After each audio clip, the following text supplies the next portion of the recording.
Gary, what do you actually find as the added value of working at Merapar?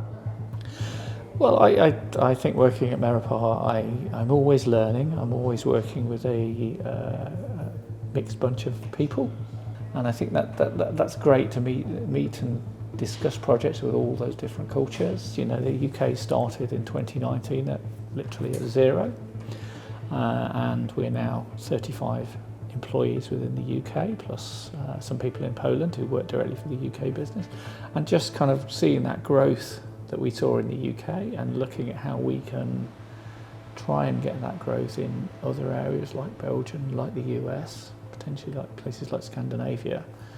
I think that's always a great learning experience, especially given the different cultures that are involved. I know you like the openness of people at Merapar, so reflecting on the culture here, how would you describe it? So I would hope that the culture is open and transparent. I always say to people, my virtual door at least is always open. Please come and talk to us or talk to somebody in a management position if you feel the need to discuss a problem. And I think the people that work for us, they're always keen to work in teams, they're always enjoy working together and delivering high quality quickly for our clients.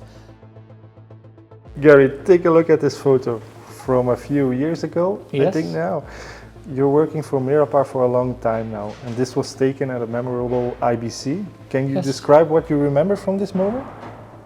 So I think that was probably the moment when we first saw the cloud suits at IBC. I remember being with Siraj, who was the other guy in the photo with me, one of our UK sales guys. We just thought it was very different. These jackets were quite polyester, so you didn't want to go too near a naked flame wearing them. But I think they really stood out. They really kind of showed what we were about. We were about the cloud. This was 2019. It must have been 2019, pre-pandemic. And I think it kind of made Merapar stand out in an industry that 5 years ago, cloud was still really quite new within the media and entertainment business. Could you share another particular moment or event during your career that has stayed with you as being especially memorable or impactful? So I was working at a services arm of a business that was products and services, quite a small business in the UK, and the business was struggling. The product wasn't really selling as well as the business would have hoped. And I was running the small services division, which was doing really well actually. And it was a car journey with my sales lead at the time, Jeff, and we were talking, and that's the point where we thought, we've got a successful services business here, we should look at taking this out of the combined products and services business. We did that. We facilitated a management buyout that left the product business with some more cash, which they needed, and we then really grew the services business in the new organisation, and really that business really took off. And that was my journey, if you like, from pretty much working as a full-time consultant, delivering projects for clients, to running a business where other people did that, and I became less and less involved, as it were, in direct client delivery of projects. And I very rarely get involved in client delivery now. I do still like it if I can do it, but that was the start of that journey, really, to becoming, I guess, a manager leading a services business. How did you come to join Merapar, and what motivated you at the beginning? I was running services businesses in the media entertainment space for a while in the UK, some sort of from the early 2000s.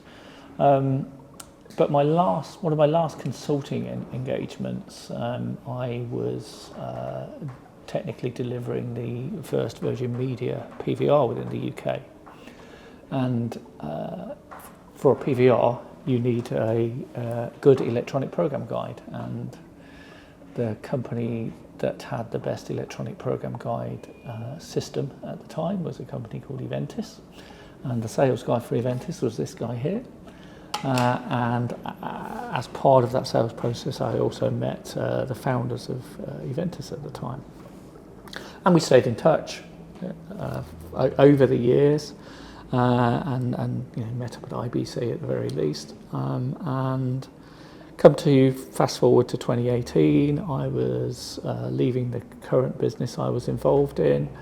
I had a chat with the founders of Merapar, that at that time was purely a Dutch business, but they were looking to come into the UK market, and lo and behold, that chat and a few further meetings, and I ended up starting the UK business at the beginning of 2019.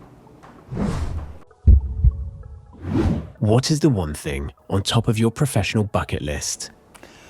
So I guess I would like to be part of a business that grows and grows to a larger multinational $100 million type business. That would be fantastic.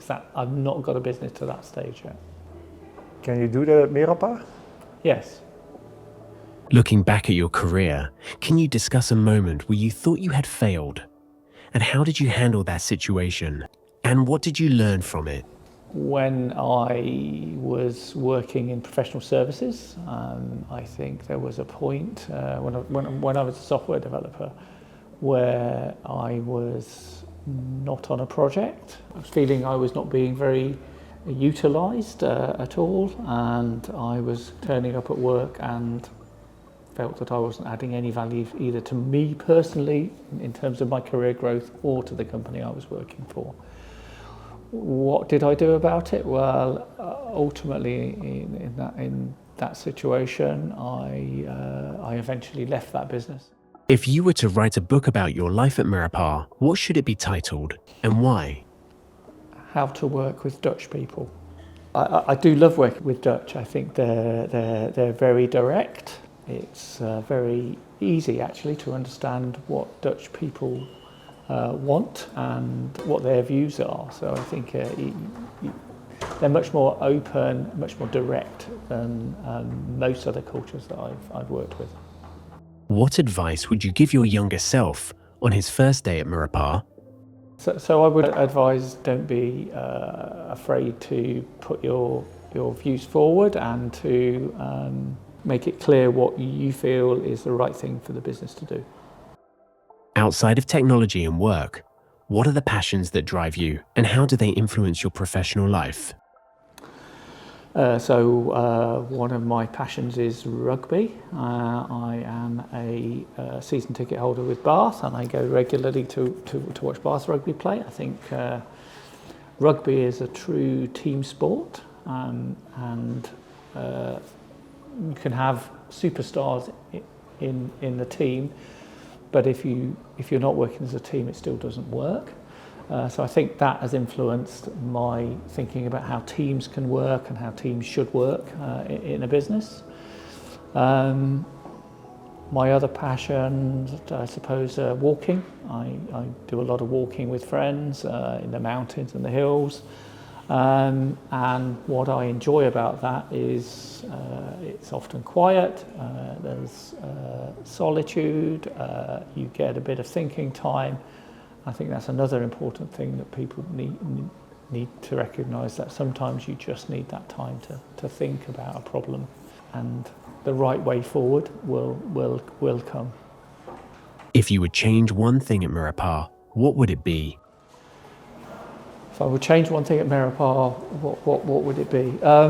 What I think I'd like to do is encourage more diversity in the business, but I think what that means really is to encourage more diversity in the technology sector, in particular gender diversity. There really are not very many women in technical roles in our industry, and as part of Merapar, I would like to see us put back into the industry to encourage more women to get involved in the technologies that we're delivering.